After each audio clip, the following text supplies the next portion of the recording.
la famine menace la Corne de l'Afrique.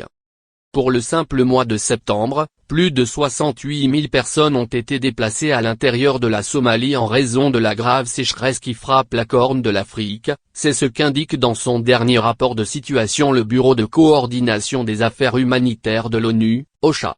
La région de Bay, et sa capitale, Badoua, est celle qui a connu le plus grand nombre de nouvelles arrivées. J'ai perdu 10 vaches et un âne à cause de la sécheresse.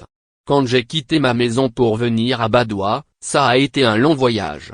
Nous avons dû nous arrêter plusieurs fois en chemin. Nous avons marché jusqu'à Burkaba et ensuite, nous avons réussi à trouver un transporteur jusqu'à Badoua, explique une femme. La sécheresse a déjà tué des milliers de personnes en Somalie, dont près de 900 enfants de moins de 5 ans et la famine qui se profile risque d'alourdir considérablement ce bilan déjà dramatique. Selon l'ONU, un demi-million d'enfants sont en danger de mort. Le Programme alimentaire mondial, PAM, appelle à l'aide. L'aide alimentaire seule ne permettra pas d'arrêter le nombre massif de morts que peut entraîner une famine.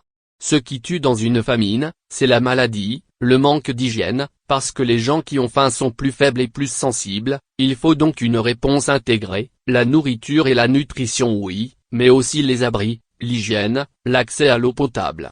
Il est absolument essentiel de réunir tous ces éléments et d'obtenir le soutien du monde entier à cet égard, détaille Petrock Wilton, responsable de la communication du PAM en Somalie. Sans aide, la vie d'1 million de personnes dans la Corne de l'Afrique sera menacée par la famine dans les mois qui viennent, estime l'ONU.